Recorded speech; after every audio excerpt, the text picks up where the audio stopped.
If you're in your 20s and looking for an extra income stream, this video is for you, because today I'm going to show you 6 different service businesses that you can start this week for less than $500. And every one of them has the potential to bring in a solid income. I'll show you what they cost to ramp up, what they pay, and how you can land your first customer. I'll also give you real-life examples so you can see the exact business in action. And my name is Austin Zabak, and I've built multiple different businesses, primarily in real estate, pest control, and a couple of other industries over the last decade. And if you get any value out of today's video, do me a huge favor and just smash that like button. It really helps me out a ton, and it'll get this video in front of more people who need to see it. Okay, so let's go ahead and get into it. The first business is sneaker cleaning, restoring and detailing shoes for people who treat their collection like an investment. So Blake Brown is a real-life example of this business success and income potential. He was 16 years old in high school, and he started cleaning people's shoes. He would take them overnight and bring them back to school the next day, and over time, more and more people started coming to him with their dirty shoes, and that is how it turned into a full-time business. Nobody taught him how. He learned by looking up videos and practicing on his own collection. And being a sneakerhead meant he had pretty much every type of shoe to practice on. He kept building his process, and by the time he was a marketing major in college, his side hustle had a name, and that was BTB Kicks, a shoe restoration business that specialized in cleaning sneakers in less than 1 hour. And Blake is not an anomaly. There are tons of people finding success in this industry in their market. And I actually had a guy named Steve Greer on my podcast, and he started a company called Reshoevinator with a $10,000 loan and built it into a multi-million-dollar company with a patented cleaning kit. Now, the timing behind this is really simple. Sneakers are collectibles now. Even luxury brands have sneakers these days. And because of what it costs to replace a pair, people want to look after them. It's just taken this long for people's perception of cleaning sneakers to change, and for somebody to actually make it into an accessible service to actually go out and get. When somebody has spent hundreds or even thousands of dollars tied up in a pair of shoes, they want to keep them clean. And that right there is your entire opportunity. The US shoe care market is valued between $1.2 and $2 billion,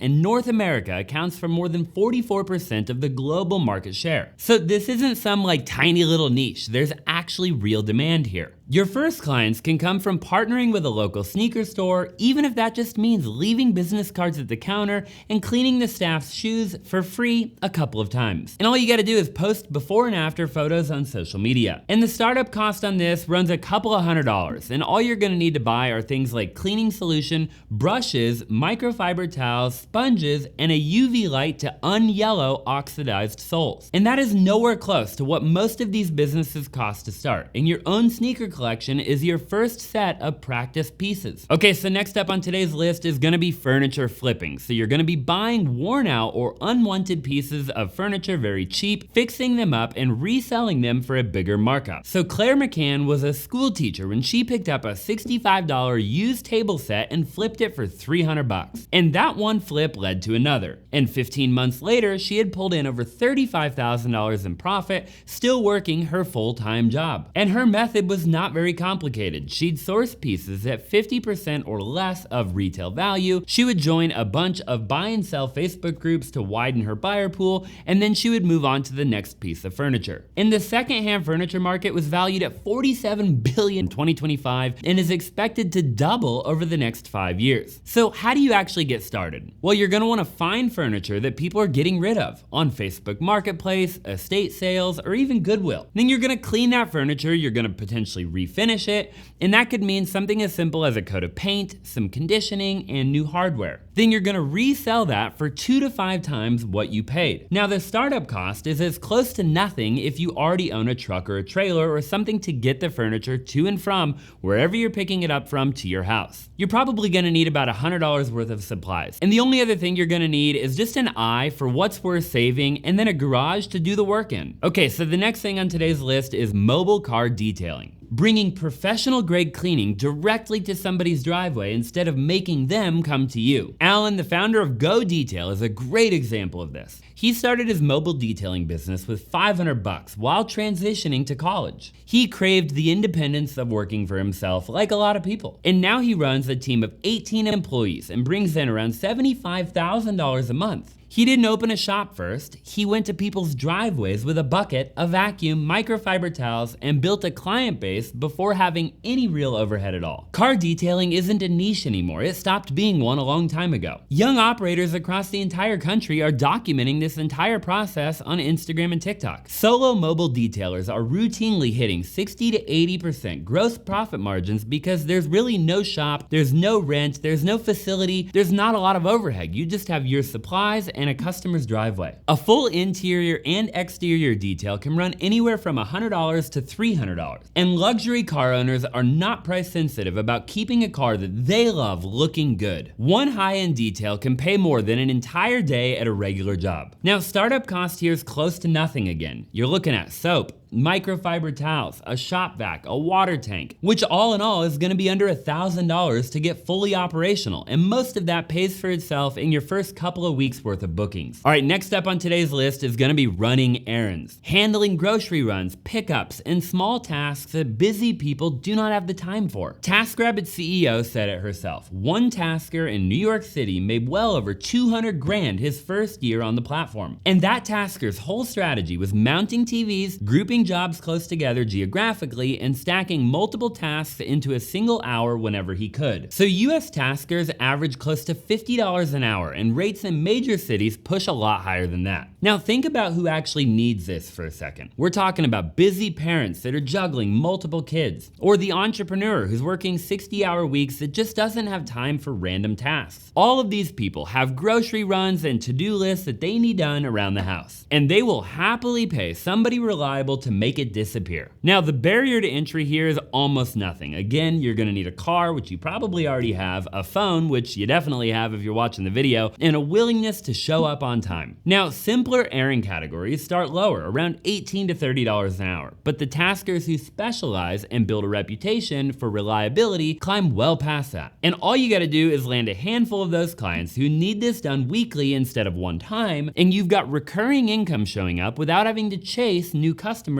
every single time. Okay, next up on the list today is gonna be poop cleaning. Scooping and hauling away dog waste from people's yards on a recurring route. William Milliken started his business with $1,000, and today his pet waste removal business does $2 million a year. People call him the poop scoop millionaire, and the math behind how he got there isn't complicated. He built a route and just continued to add to it. Putting it into context, let me explain the size of the opportunity. So roughly 44.5% of American households own a dog. That's about 59 million homes that generate a problem that somebody has to deal with. It's also almost completely fragmented. There's no one single company that controls more than a sliver of the market, which means that there's no dominant competitor standing in your way in most major cities. Now, the job itself is obviously really straightforward. You show up once a week, scoop the yard, bag it, and bill the customer monthly. Pet waste removal businesses typically charge anywhere from $20 to $45 a visit. Startup cost here is close to zero. And the best part is that there is no license required. Okay, the last one on today's list is trash can cleaning. Pressure washing and sanitizing residential garbage bins on a recurring route. So Jack Funky was a student at the University of Nebraska when a video about trash can cleaning showed up on his Facebook feed. His family had already built a few small businesses, so starting one himself wasn't that big of a stretch. He just needed an idea that he could go on and execute as a full-time student. He bought a power washing rig, built a mobile setup, and started the Can Cleaners, driving around Nebraska cleaning bins on trash day. This is a real industry that people don't take serious. Every house on every street in the country has at least 2 cans that get picked up weekly, and most people have never considered the idea that somebody would come clean them. Nobody's marketing against you because most homeowners don't even know that this service exists. Operators are charging between $30 and $40 per home per month on a recurring route, and they are seeing serious volume. One crew posted doing 20 bins in 3 hours for $400 in a single day. Now, scaled routes in this space are hitting $30,000 to $40,000 a month with 60 to 80% profit margins. You show up after the trash got picked up, you spray the cans down, sanitize them, and then you head out. Startup costs here can be as low as a couple of $100s for a basic pressure washer setup, and if you're starting small, just start on your own street in your own neighborhood. And as you continue to scale and get more customers, maybe in different neighborhoods, you can build an actual dedicated rig once you have the profit to be able to do that. And this is recurring revenue, so you have the same customers the same day every week, and you're barely competing with anybody because a lot of folks just aren't doing it yet. So there you have it, guys. Those are 6 different service businesses where every single one of them is built by regular people in their 20s and 30s. And these are people who decided to just stop waiting. None of these today that we talked about require a degree, none of them require licenses, you don't need investors, you don't need anything fancy. They require you picking one that we talked about and just taking action. So if you're already running one of these or you're thinking about starting one, drop a comment down below and tell me which one. I'd love to hear about it. And if you found value out of today's video, again, just do me a huge favor, smash that like button for the YouTube algorithm. It'll really help me out a ton, and it will get my channel in front of more people. So thank you so much for watching and staying to the very end, and I'll look forward to seeing you in the next video.